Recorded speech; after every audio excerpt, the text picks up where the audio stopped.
मैं सिर्फ आपकी पत्नी नहीं, किसी की बेटी भी हूँ। ये बात आप क्यों भूल जाते हैं? जिस तरह आपको आपके माता पिता की चिंता होती है, मुझे भी तो अपने माता पिता की फिक्र होती है। हाँ, वो बात अलग है कि आप मर्द हैं तो आप अपना फर्ज निभा लेते हैं। मैं बस अपनी फिक्र दिखा पाती हूँ। पूनम अपने पति विवेक से बोल रही थी। विवेक बोले, तुम्हारी माँ की चिंता करने के लिए तुम्हारा भाई भी तो है। ये तुम क्यों भूल जाती हो? हर बात पर इतनी जल्दी क्यों परेशान हो जाती हो? तुम्हें पता है, माँ बाबूजी को भी अब तुम्हारी हर पल जरूरत है, तो उन्हें छोड़कर तुम कैसे जा सकती हो? वो बोली, मैं आपके माता पिता की सेवा में कोई कमी नहीं छोड़ती, पर मेरे बूढ़े माँ बाप का क्या? अगर मेरा भाई उनकी सेवा नहीं कर सकता तो क्या मैं अपने माँ बाप की देखभाल भी नहीं कर सकती? इतने भी कठोर मत बनिए। भगवान ने आपको भी बेटी दी है, जरा आने वाले समय को भी सोचिए। और वो वहां से चली गई। पूनम के माता पिता बूढ़े हो चले थे और पूनम के दो भाई जो आपस में ही संपत्ति को लेकर बस झगड़ते रहते और माता पिता के साथ दुर्व्यवहार करते थे। बेचारी माँ अपने मन का दर्द बस बेटी से बयां करती थी और यहाँ पूनम का मन दुखता था और वो चाहकर भी कुछ नहीं कर पाती थी। पूनम के दो बच्चे दोनों बाहर पढ़ते थे, बहुत कम ही आना जाना था। उसके सास ससुर उसके साथ ही रहते थे। पूनम ने एक दिन अपने पति से कहा, मैंने तय किया है कि माँ और पापा को मैं यहीं ले आऊंगी। इतना बड़ा घर है, माँ बाबूजी के साथ वो भी यहीं रहेंगे। दोनों को कंपनी भी मिलती रहेगी और मैं निश्चिंत रहूंगी। वो बोले, तुम समझ रही हो कि तुम क्या बोल रही हो?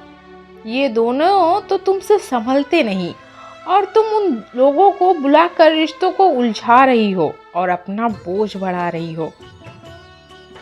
पूनम बोली, माँ बाप किसी के लिए बोझ नहीं होते और मैं आपके साथ रिश्ते में बंधी थी, किसी बेड़ियों में नहीं, कि आपकी खुशी के लिए जीऊंगी और अपने हर रिश्तों को छोड़ दूंगी। पूनम ये कहते हुए बिल्कुल भी घबरा नहीं रही थी और आत्मविश्वास भरे स्वर पूरे घर में गूंज रहे थे। अब आए दिन किसी न किसी बात पर दोनों की बहस होती रहती थी। बातों में पूनम ने अपनी बेटी से जो बाहर पढ़ती थी उसे सारी बातें बताई थी। बेटी ने अपने पिता को फ़ोन किया और बोली, पापा, अगर माँ नाना नानी को अपने साथ रखना चाहती है तो क्या परेशानी है? जिस तरह से आप अपने माता पिता की देखभाल कर रहे हैं उसी तरह उन लोगों की भी कर लीजिएगा। कल को अगर मेरा पति मुझे आप लोगों की देखभाल करने से रोकेगा तो मुझे भी बहुत दुख होगा। शायद मैं भी ये बर्दाश्त नहीं कर पाऊंगी। आप समझदार हैं तो सारी बातों को समझ सकते हैं। उसके बाद विवेक 2 रातों तक अपनी बेटी की कही हुई बातों को सोचता रहा। जब घर में कुछ बात होती तो ऐसा नहीं कि बाकी के लोग इन बातों से अनजान होते। जब सभी बातों का पता विवेक के पिता को चला तो उन्होंने कहा, बेटा, अगर कोई चारा ही नहीं है तो इसमें क्या किया जा सकता है? बहू का सारा ध्यान वहीं लगा रहेगा, जो स्वाभाविक है। तो क्या वो हमारे इस घर की और अपनी क्या देखभाल कर पाएगी? विवेक की माँ बोली, हाय हाय, तो क्या अब वो अपनी बेटी के ससुराल में आकर रहेंगी? भगवान ऐसे दिन किसी को ना दिखाए। तभी पूनम वहां आई और बोली, माँ जी, मैं जानती हूँ उन रूढ़वादी नियमों को जहाँ बेटी के माता पिता उसके ससुराल में नहीं रहते, पर ये मेरा ससुराल नहीं, मेरा घर है। ससुराल तो उसे कहते हैं जो गांव में है, जहाँ से मेरी शादी हुई थी। यहाँ तो ये नौकरी करते हैं और घर ले लिया है। घर परिवार से बनता है, जो आप लोग हैं। मैं रिश्तों में बंधी थी, किसी बेड़ियों में नहीं, कि लोग मेरी खुशियाँ और मेरी भावनाओं का भी मापदंड लगाए। भगवान ने आपको अच्छा बेटा दिया, तभी आप ये बोल पा रही हैं। मेरी माँ को भी ईश्वर ने 2 बेटे दिए, परंतु वो तो माँ के दूध का कर्ज भी निभा नहीं पाए। इतना बोलकर वो रोने लगी।